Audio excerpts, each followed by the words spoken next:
Значи се работи за 11 видови на отпад, распоредени на повеќе локации кои се оддалечени една од друга повеќе од километар и пол. Еве имавте прилика да видите.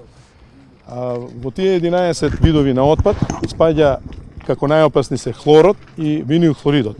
Хлорот е веќе отстранет и е надвор од Македонија. Другите 9 се спаковани и овде спремни за извоз овде во магазинов што го видовте позади, по сите меѓународни прописи, по Базелска конвенција и во најскор момент чекаме да добиеме конечна дозвола за извоз, бидејќи дозволата опфаќа 7 земји, низ сите земји кај што поминува. Крајна дестинација е Швајцарија.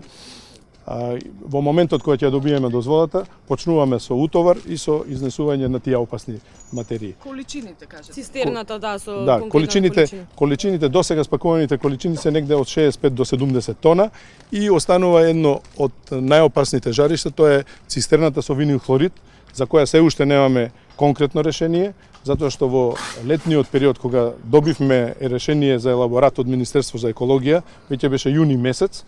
Меѓутоа, на такви високи температури над 20 степени не е препорачливо и законски не е дозволено, не само што не е препорачливо да се оперира со таков вид на опасен отпад како што е винилхлоридот.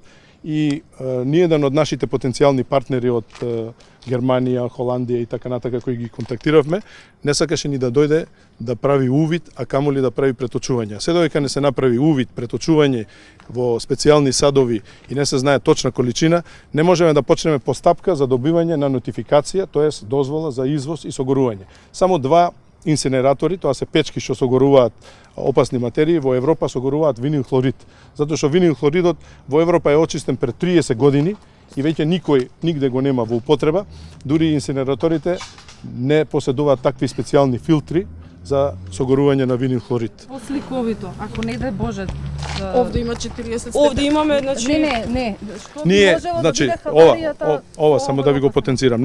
Ние во смисла на безбедност имаме преземено 24 часовно од добивање на проектот, 24 часовно чување со физичко обезбедување на цистерната со винилхлорид и постојано ладење. И постојано секојдневно мерење и извештаи пишуваме секојдневни, за да видиме дали се случува некаква хаварија кај винилхлоридот. И досега, фала Богу, се нема случено ништо. Не можам да замислам што ќе се случило минатите 30 години кога немало никакво обезбедување и кога немало никаква контрола. Посебно последниве 10 години кога се растури компанијата АД Охис и кога е пред да дојде во стечај.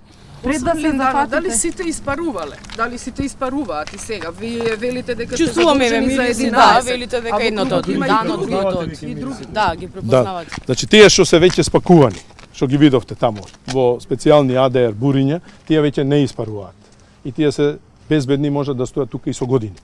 Имаме систем на ладење во магазинот, мерење, мониторинг и тие можат да стојат со години тука безопасни. Све друго што е надвор на атмосферско влијание и испарува и може да дојде до несакани последици, до мирис, труење и така натака. Не знам, не сум толку експерт за да можам тоа да ви го објаснам.